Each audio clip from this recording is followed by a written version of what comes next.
Pagi ini Kendra berangkat lebih awal.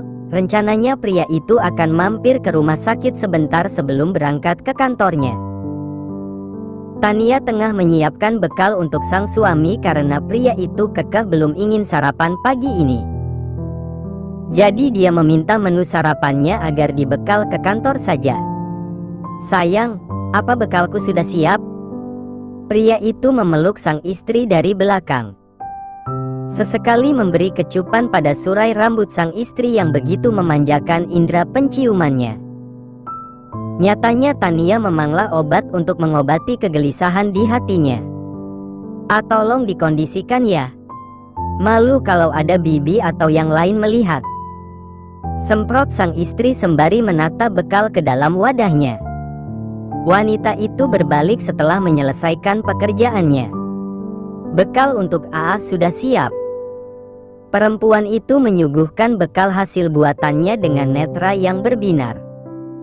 Menu sarapan sederhana, tetapi akan menjadi spesial jika dibuat dengan penuh rasa cinta.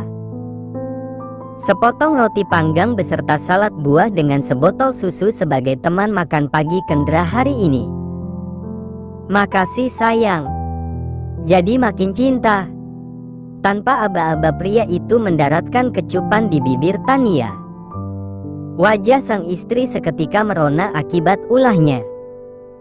Terdengar suara deheman dari arah tangga. Keduanya terkejut melihat kehadiran Pak Bayu dan Bu Santi di sana. Terutama Tania, rasanya ia ingin menenggelamkan kepalanya ke dasar lautan saja. Ia yakin pasti mereka melihat apa yang baru saja suaminya lakukan. Gitu ya kalau lagi bucin akut. Suka nyosor sembarangan, serasa dunia milik berdua yang lain nebeng aja. Goda Bu Santi menyaksikan kelakuan putranya. "Ya nggak apa-apalah mah. Bucin sama istri sendiri, kan jadinya pahala. Bener kan, sayang?" Ekor mata Kendra melirik perempuan yang ada di sampingnya. Tania menyorot tajam pada sang suami. Sudah malu, sekarang malah dibawa-bawa dalam perdebatan ibu dan anak itu. Apanya yang benar? Emang nih orang suka nyosor tidak pada tempatnya. Dasar tukang mesyum. Umpatnya hanya dalam hati sebab kenyataannya perempuan itu hanya nyengir menanggapi obrolan keduanya. "Tuh kan, mah. Tanianya aja setuju." Kendra dengan penuh percaya diri memeluk pinggang sembari mengecup puncak kepala sang istri. Bu Santi dan Pak Wahyu hanya bisa geleng-geleng kepala melihat kelakuan putranya. Wanita itu jadi teringat menantunya yang satu lagi. Ia takut Zaskia cemburu melihat kemesraan Kendra dengan istri mudanya. "Oh ya Ken, tumben pagi-pagi udah rapi, nggak sarapan dulu. Mama kok nggak lihat Zaskia ya dari kemarin? Apa Kia mulai manggung lagi?" Mendengar nama Zaskia membuat senyum di wajah Kendra berangsur menyurut. "Zaskia di rumah sakit, Ma. Kia hamil," ungkapnya keluh mengingat istrinya hamil anak pria lain. Akan tetapi, pria itu berusaha bersikap sewajarnya. Berbeda dengan Kendra, raut wajah Bu Santi berbinar seketika mendengar berita tersebut. "Alhamdulillah, akhirnya keturutan juga punya cucu dua sekaligus. Kok kamu ngebiarin Kia di rumah sakit sendiri sih? Kan kasihan, dia itu lagi hamil muda, fisiknya juga kurang fit kayaknya. Harusnya kamu bilang ke Mama dari kemarin. Kalau kamu nggak bisa jaga kan Mama bisa gantiin." Protes Bu Santi kesal. "Iya, maaf Ma. Semalam Kendra pulangnya udah larut, untung ada Hesti yang gantiin jaga. Makanya pagi ini aku mau ke sana dulu sebelum ngantor." Jelas pria tersebut. "Ya sudah. Kamu cepetan berangkat duluan. Entar Mama sama Papa nyusul abis sarapan." "Oke, Ma. Ajak Tania juga ya. Tadi dia pengen ikut, cuma kusuruh bareng Mama aja biar ada temennya juga di sana." Pinta Kendra yang diangguki oleh sang mama. Pria itu pun berangkat terlebih dahulu setelah berpamitan pada istri dan kedua orang tuanya. Uhuk, uhuk, uhuk, uhuk. Ini, Kia minum dulu. Hesti begitu mencemaskan sahabatnya, Kia seakan kesakitan akibat batuk yang terasa nyeri hingga menembus dadanya. Makasih, Hes. Uhuk, uhuk. Kia sendiri tak mengerti, semakin lama tubuhnya semakin melemah rasanya. Apa mungkin bawaan hamil seperti ini? Akan tetapi, menurutnya ini terlalu sakit jika dianggap sebagai bawaan hamil. Mas Kendra belum kesini? Sudah beberapa kali wanita itu mencari-cari keberadaan suaminya. Sejak jam 3 dini hari tadi ia sudah terjaga. Tetapi dirinya kecewa lantaran tak menemukan keberadaan sang suami. Zaskia menangis histeris, ia sungguh takut Kendra meninggalkannya. Untung saja ada Hesti yang mencoba menenangkan sekaligus meyakinkan jika Kendra tidak mungkin meninggalkannya. Paling sebentar lagi sampai Kia. Tadi aku chat katanya masih dalam perjalanan.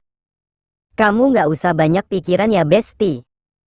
Kasihan anak dalam kandungan kamu.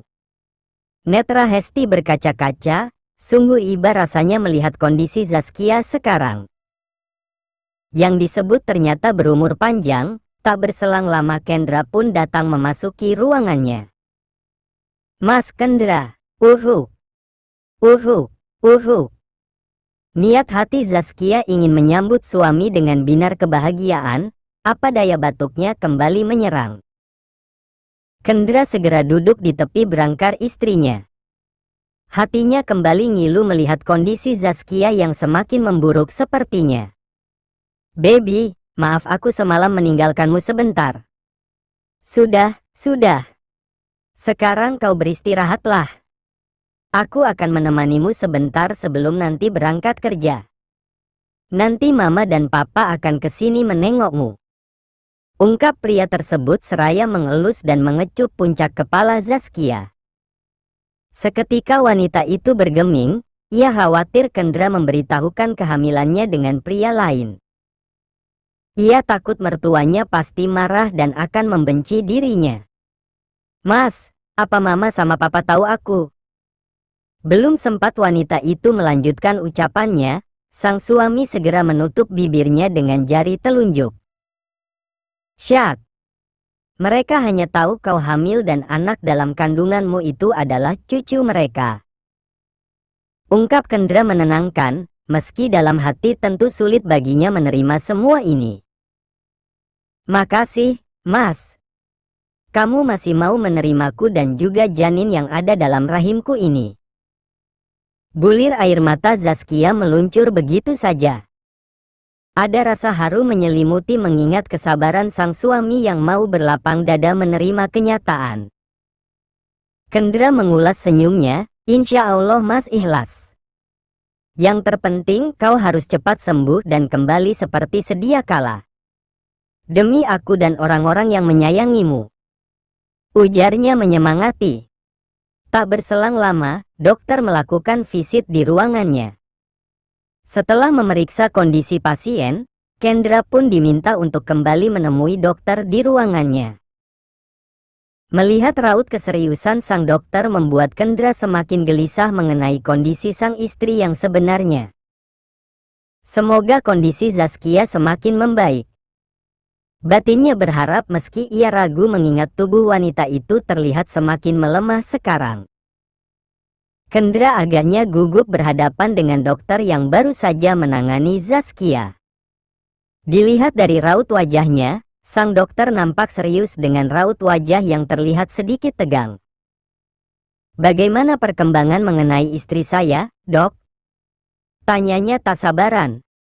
Sang dokter menghela nafas kasar. Dengan berat hati saya sampaikan bahwa istri Anda mengalami kronik myelogenous leukemia dan saat ini telah memasuki stadium 4. Kankernya telah menyebar dan mulai menyerang organ vital seperti paru-parunya. Kemungkinan untuk bisa bertahan hidup sangat kecil, tetapi kembali lagi kita serahkan semuanya kepada Sang Pemberi Kehidupan. Jantung Kendra seakan berhenti berdetak mendapati berita tersebut. Apapun keadaannya, Zaskia adalah salah satu wanita yang mengisi ruang di hati lelaki itu. Apa tidak ada cara untuk kesembuhannya, Dok? Saya mohon, saya akan lakukan apapun demi kesembuhan istriku.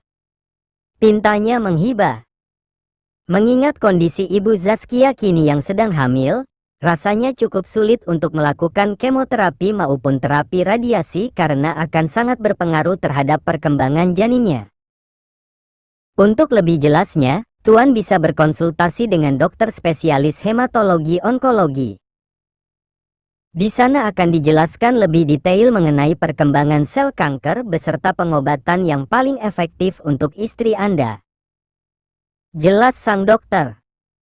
Kendra meraup wajahnya kasar, masalah yang ia hadapi nampaknya semakin pelik.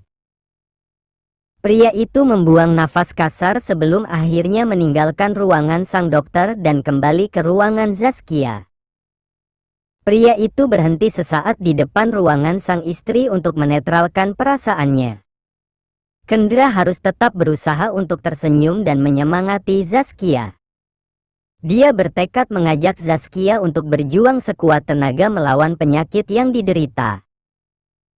Pintu ruangan terbuka, binar bahagia seketika terpancar di wajah Zaskia kala menyadari sang suami telah kembali ke ruangannya.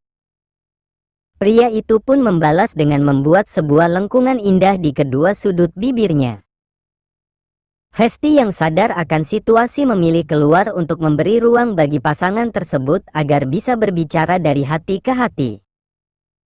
Kia, aku keluar dulu ya. Kan sudah ada suami tercinta. Goda Hesti pada sahabatnya. Baiklah. Makasih ya Hes, kamu udah care sama aku, jagain aku. Kamu emang sahabat terbaik Besti. Tutur wanita itu tulus. Sama-sama, Kia. Kamu juga kan udah banyak nolong aku selama ini. Kamu ngasih aku pekerjaan, bantuin keluargaku dulu. Ya sudah, aku keluar dulu ya. Balas Hesti berpamitan kembali. Hes, kalau kamu mau pulang dulu nggak apa-apa. Sebentar lagi mama sama papa mau ke sini. Kasihan kamu juga belum istirahat dari kemarin. Sahut Kendra menawarkan. Oh, ya udah. Aku mau pulang dulu sekalian mandi dan ganti pakaian. Entar aku kesini lagi. Cepat sembuh Besti. Setelah saling berpelukan, Hesti pun melenggang keluar meninggalkan ruangan Zaskia. Kendra mengambil alih tempat duduk wanita tersebut yang berada di samping sang istri. Sesaat netranya menatap lekat wanita yang kini terlihat lebih kurus dan pucat. Lelaki itu berpikir mungkin inilah saat yang paling tepat untuk menyampaikan penyakit Zaskia. Yah, lebih cepat lebih baik sebab penyakit wanita itu harus segera ditangani. Bila perlu, Kendra akan membawa Zaskia berobat ke luar negeri dan mencari dokter terbaik di sana. Ada apa, Mas? Kok lihatinnya seperti itu? Wanita itu melihat gurat-gurat kesedihan di wajah sang suami. Baby, ada satu hal yang ingin aku sampaikan padamu. Aku harap kau kuat dan aku berjanji akan selalu berada di belakangmu untuk mendukung. Ujar pria itu menatap penuh keyakinan. Zaskia menyimak dengan baik apa yang akan disampaikan oleh sang suami. Ia juga sangat penasaran mengingat pria itu terlihat begitu serius sebelum menyampaikan. Kendra menghela nafas panjang. Kia, sebenarnya kamu saat ini. Assalamualaikum. Belum sempat Kendra menyampaikan, ucapannya terpotong oleh bunyi salam yang serempak oleh beberapa orang yang datang ke sana. Nampak Mama dan Papa Kendra, Tania, Bimarni dan Bisumi sengaja datang untuk melongok Zaskia. Waalaikumsalam. Zaskia dan Kendra menjawab salam tersebut. Binar kebahagiaan kembali terpancar di wajah Zaskia mendapat dukungan dari keluarga dan orang-orang terdekatnya. Nak, selamat atas kehamilannya ya. Kami harap Kia dan calon cucu Mama cepat sehat biar kita bisa kumpul-kumpul lagi. Ucap Bu Santi mewakili semuanya. Mereka satu persatu memeluk Zaskia dan memberikan ucapan selamat untuk wanita tersebut. Kak Kia, selamat ya. Setelah ini mungkin kita bisa periksa kehamilan bareng-bareng, ikut senam kehamilan bareng. Jadi aku ada temennya. Kak Kia sekarang hamil berapa minggu? Duh, si AA langsung gaspol jadinya bisa double gini. Goda Tania. Zaskia hampir saja menjawab, tetapi Kendra langsung memotongnya. Hamil 15 minggu. Kia hamil sebelum berangkat ke luar negeri. Pria itu tak ingin membuat yang lain merasa curiga jika tahu usia kandungan Zaskia yang sebenarnya. Berarti Tania sama Zaskia cuma beda sebulan usia kandungannya ya? Aduh. Mama seneng banget bakal punya cucu seumuran jadi bisa pada main bareng nanti. Bu Santi menanggapi dengan penuh antusias. Zaskia tersenyum lega. Dalam hati ia sangat bersyukur memiliki suami yang begitu baik dan pengertian. Mungkin hanya 1001 pria yang bisa berlapang dada jika istrinya ketahuan hamil anak pria lain. Bahkan, Kendra sendiri berusaha menutupi aibnya. Makasih, Mas. Semoga Allah memberiku kesempatan untuk menjadi istri yang berbakti padamu. Batinnya berharap. Kendra sendiri tak sampai hati menyampaikan penyakit Zaskia, apalagi di sana sedang ada banyak orang. Pria itu melirik jam yang melingkar di tangannya, sudah 7:30 lebih dan dirinya harus segera berangkat ke kantor. Ma, Pa, sayang nitip Kia ya. Aku harus segera berangkat ke kantor soalnya ada meeting pagi ini. Nanti setelah meeting aku akan langsung ke sini. Pamit Kendra. Zaskia jadi teringat Kendra tadinya ingin menyampaikan sesuatu. Oh ya Mas. Tadi mau ngomong apa? Nggak jadi. Tanyanya penasaran. Pria itu tersenyum simpul. Nanti saja. Kamu baik-baik di sini, cepat sembuh. Mas kerja dulu. Pria itu pamit sembari meninggalkan sebuah kecupan di puncak kepala Zaskia lalu Tania. Keduanya menyalin takzim tangan sang suami. Duh. Jarang banget lo istri pertama sama kedua rukun kayak gini. Kamu beruntung Ken. Ungkap sang mama kagum melihat kedua menantunya. Makasih, Ma. Pria itu berganti mencium takzim kedua tangan orang tuanya sebelum berangkat kerja.